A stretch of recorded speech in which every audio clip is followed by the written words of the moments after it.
नमस्कार। क्या आपने कभी ऐसा प्लान सुना है जिसमें पैसा एक बार लगाएं और सालों बाद इतना बढ़ जाए कि बैंक की एफडी भी पीछे छूट जाए। आज हम आपके साथ एक ऐसे प्लान के बारे में बात करेंगे जो कि आपके पैसे को सुरक्षित ही नहीं रखता बल्कि लंबे समय में इतना रिटर्न देगा कि आपको अपने परिवार के सपनों को पूरा करने में कभी भी पैसे की कमी महसूस नहीं होगी। अगर सही समय पर सही प्लान में पैसा लगाया जाए तो वक्त आने पर वो आपके परिवार की हर मदद करता है। हम बात करेंगे LIC के सिंगल प्रीमियम प्लान के बारे में, जो कि उन लोगों के लिए है जिनके पास पैसा एक मुश्त में इकट्ठा आया हो या जिनकी कोई इन्वेस्टमेंट पूरी हुई हो, मैच्योर हो गई हो और पैसा उनको मिला हो, या किसी रिश्तेदारों ने पैसा वापस किया हो, या अगर घर में कोई रिटायर हुआ है और वो अपनों को LIC की पॉलिसी गिफ्ट करना चाहता है। जैसा कि LIC के इस प्लान के नाम से ही लगता है कि ये सिंगल प्रीमियम पेमेंट प्लान है और इस प्लान का टेबल नंबर है 717। इसमें आप बैंक की फिक्स्ड डिपॉजिट की तरह पैसे जमा करते हैं और कुछ समय बाद वापस ले सकते हैं। इसमें LIC आपको बोनस वापस करता है जो कि बैंक की FD के तरह इंटरेस्ट के रूप में आपको वापस मिल जाता है। इस प्लान की खास बात यह है कि ये आपको इंश्योरेंस कवर भी प्रदान करता है और बैंक FD से ज़्यादा रिटर्न देता है, जो कि हम अभी एक एग्जांपल में देखेंगे कि ये प्लान बैंक डिपॉजिट से कैसे ज़्यादा रिटर्न दे रहा है। इसलिए इस वीडियो के अंत तक बने रहें। पहले हम इस प्लान की एलिजिबिलिटी के बारे में देखेंगे कि ये प्लान कौन कौन ले सकता है। इस प्लान को लेने के लिए मिनिमम एज एंट्री है 30 दिन, यानी 30 दिन का बेबी भी इस प्लान को लेने के लिए एलिजिबल है। और मैक्सिमम एज है 65 ईयर्स, मतलब 65 साल से ज़्यादा का व्यक्ति इस प्लान को नहीं ले सकता। और इस प्लान में मिनिमम एज एट मैच्योरिटी 18 साल है, मतलब जब ये प्लान मैच्योर होगा तो उस समय बीमाकर्ता की उम्र कम से कम 18 साल होनी चाहिए और मैक्सिमम 75 साल होनी चाहिए।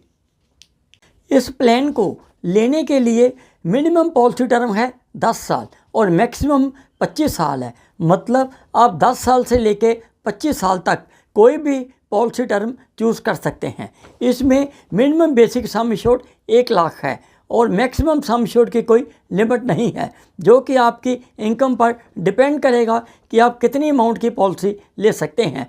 और इसमें प्रीमियम मोड सिंगल है, आपको एक ही किस्त में पूरा प्रीमियम विद GST देना होगा। इस प्लान में 2 तरह के राइडर्स अवेलेबल हैं। Number 1 LIC accidental death and disability benefit rider. Number 2 LIC new term insurance rider. इसके लिए मैंने वीडियो बनाई हुई है, आप मेरे चैनल पर जाकर इसकी डिटेल्स देख सकते हैं। और थोड़ा सा ज़्यादा प्रीमियम देने के बाद इन दोनों राइडर्स को लिया जा सकता है। अब हम एक एग्जांपल के द्वारा समझेंगे कि ये प्लान बैंक की FD से कैसे ज़्यादा रिटर्न देता है और इसके कैसे ज़्यादा बेनिफिट्स हैं। हमने इस टेबल में, आप स्क्रीन पे देख रहे हैं, बैंक FD का और LIC की पॉलिसी का कंपैरिजन दिया हुआ है। यहाँ पर मिस्टर विकास कुमार, जिसकी उम्र 28 साल है, अपने लिए LIC की सम एश्योर्ड के 10 लाख की पॉलिसी चूज़ करते हैं और उन्होंने पॉलिसी टर्म चूज़ की है 25 साल और उनको सिंगल प्रीमियम देना होगा ₹4,86,343 रुपये विद GST। और इस केस में 25 साल के बाद उनकी पॉलिसी मैच्योर होगी और उनको 25 साल के बाद पैसे मिलेंगे 26.50 लाख रुपए, जिसमें सम एश्योर्ड, बोनस और फिक्स्ड एडिशनल बोनस के रूप में उनको मिलेगा। और इसमें हमने प्रीमियम रेट्स में राइडर्स का प्रीमियम इंक्लूड नहीं किया है, क्योंकि आप राइडर को अगर लेना चाहते हैं तो कुछ एक्स्ट्रा प्रीमियम देना पड़ेगा।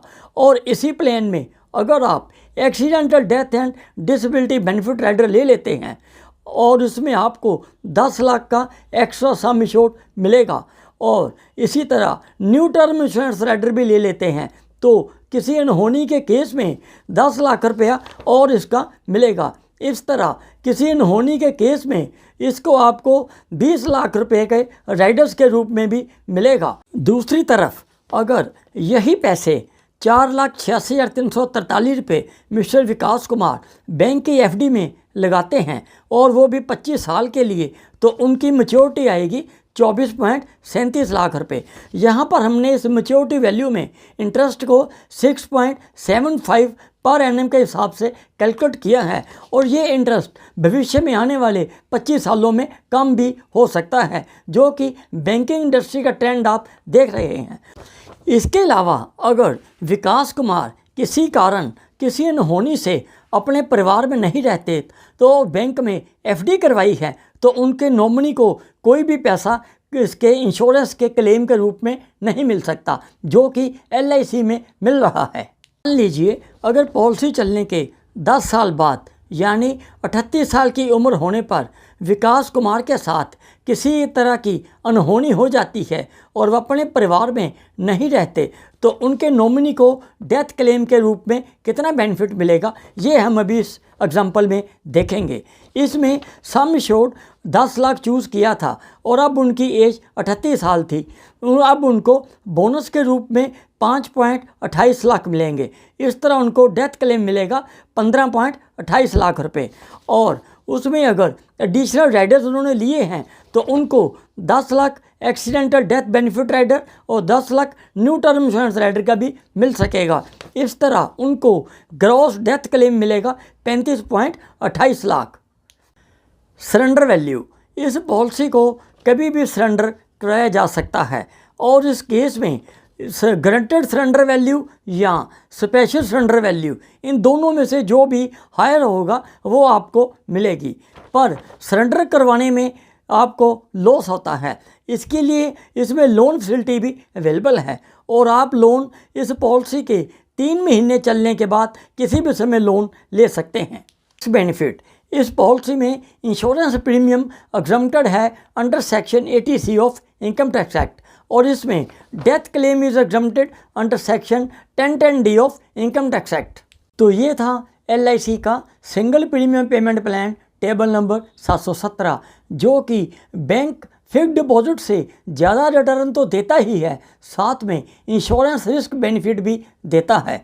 अगर आपके पास इस वीडियो से जुड़ा कोई सवाल है तो प्लीज़ कमेंट बॉक्स में लिखें। आप हमें नीचे लिखे नंबर पर व्हाट्सएप भी कर सकते हैं और अगर आपको वीडियो अच्छा लगा हो तो प्लीज़ कमेंट करें और लाइक शेयर करें।